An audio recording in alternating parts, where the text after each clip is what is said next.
I have to introduce myself as a pseudo Banksia LaTrobe staff member and a pseudo Belfield one. Linda Arthurson and I work as teaching and learning coaches in the two schools, as some of you have heard from last week.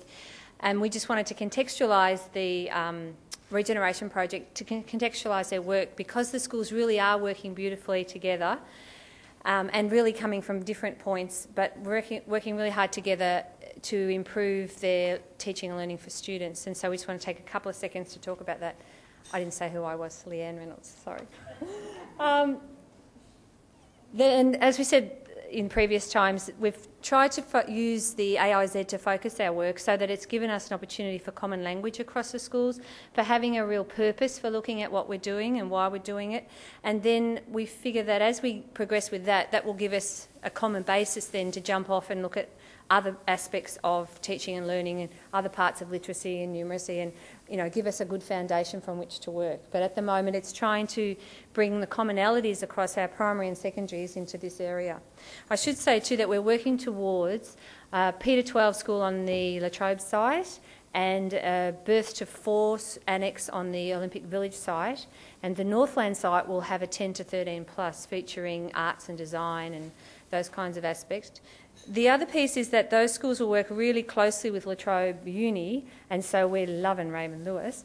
And we also have a specialist maths and science centre that is being developed too through federal money, which we're really excited about, and that provides us with a lovely link to LaTrobe and Uni as well. So, pretty easy stuff, all by 2011. What we've been doing in this project, as the teachers will talk about, is that we're working towards individual schools building some capacity first of all, and using their data and having a look at their processes and how they've come to the point they're at, and then working forward with that in their own schools and their own classrooms and sharing it across. And then as we come together as, with links and so on, and the common language, as we come together as a whole, sorry, I've gone too far.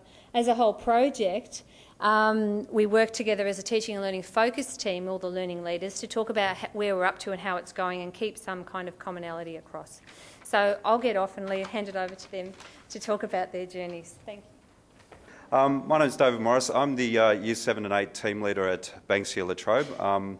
I've been working as a coordinator and a leading teacher for too many years now in different capacities, and working this year as the Year 7 and 8 team leader alongside Judy Dunn, who's the Year 10 team leader. Tell you a little bit about our school. We're coming together, we're a year into our merger. We started the process about 16. We went through 6 months of the warm and fuzzies where we got to know each other and started visiting each other's school, and 12 months of the hard slog of this year of moving into the one campus and trying hard to make it work. And the feedback is we're doing a good job, so we're going to keep at it until we get it right. As the other presenters have said this morning, today we're a very diverse school. We have kids from a range of backgrounds, probably at a population of about 30. 300.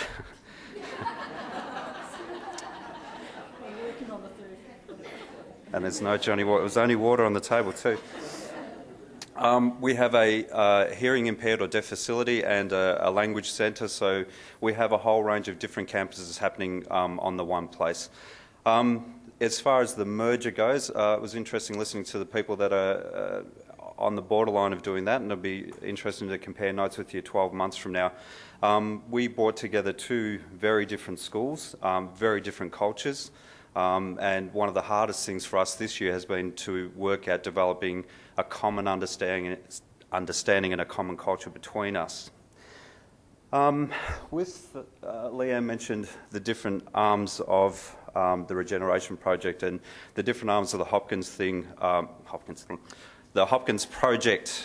One of the first steps that we had to do as leaders was to get our heads around what each of those actually meant. We had to make sure that when we stood up in front of our teams that we knew what we were talking about, we knew what the literacy arm of the project was about, the numeracy arm, the developmental management project and so on. And we spent a lot of time just talking about that and getting our common understanding correct and looking at a time frame to unpack that with our teachers and with the school. We haven't stuck to that time frame, but it's there for us to keep coming back to and working out where we need to go next. So we needed to break all of these various things down. One of the most important things, the learning lessons that we got out of that, was the need for very strong leadership. Leadership within the leadership team and leadership within the college. It's very, very difficult to get everyone on board, and Raymond spoke about the strange nature of secondary colleges, and I do think it is different trying to develop a cooperative culture within a secondary school. And I think it's to do with the nature of, what people are teaching. It's to do with the nature of the way the school is structured. It is a different animal. So that has been a challenging process for us.